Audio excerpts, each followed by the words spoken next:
vous me permettrez quand même de pouvoir répondre à la secrétaire d'État française qui hier a fait une grande opération de relations publiques, mais qui manque de sincérité. C'était politiquement correct à entendre, mais c'est très loin de la réalité. Je vais vous dire pourquoi. D'abord, je pense qu'elle a indiqué hier que le régime à Bamako se bat pour sa survie. Je crois qu'un régime qui a une telle assise populaire n'a pas à s'inquiéter pour sa survie. La survie pour laquelle le Mali se bat, c'est la survie du Mali en tant qu'État. En tant qu'État.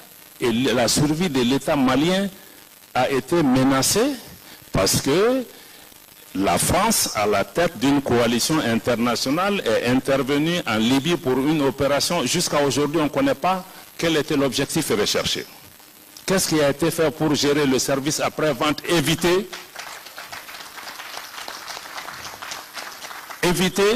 qu'une opération étrangère ne finisse par une déstabilisation de l'ensemble de la région. Les Africains s'étaient levés à l'époque pour s'opposer à cette intervention. Aujourd'hui, c'est la cause principale. Ma soeur de Libye est là, ils sont encore en train de se battre entre Libyens pour fixer le problème chez eux. Mais aujourd'hui, l'intervention en Libye est la cause de la déstabilisation de toute l'Afrique. Hier, nos chefs d'État ont parlé, ce n'est pas seulement le Mali, c'est tout le Sahel, c'est l'Est de la RDC, jusqu'au Mozambique.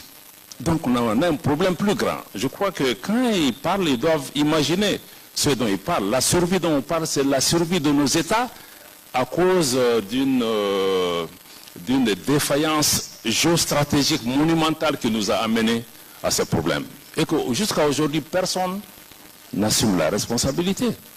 Est-ce qu'ils sont venus pour empêcher que la faillite de Bamako? Oui, nous le reconnaissons. Mais vous venez faire le pompier après avoir allumé le feu. Je suis reconnaissant pour les morts français au niveau du Mali. Elle a parlé hier de 50, mais le Mali ne compte même pas ses morts. Civils ou militaires. On ne compte pas.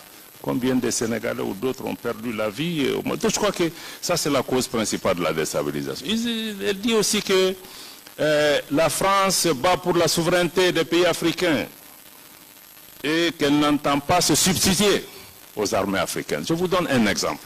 D'abord, la France se substitue aux armées africaines parce que quand la France est venue pour aider le Mali à libérer notre territoire en 2013, il y a 3 grandes régions dans le nord du Mali. On a libéré ensemble Gao, on a libéré ensemble Tombouctou, Kidal qui est la 3e région dans le nord du Mali.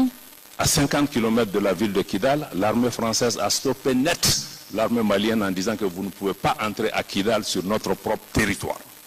Quelle souveraineté vous promouvez? Aujourd'hui, 10 ans après, l'armée malienne et l'État malien n'est pas présent à Kidal.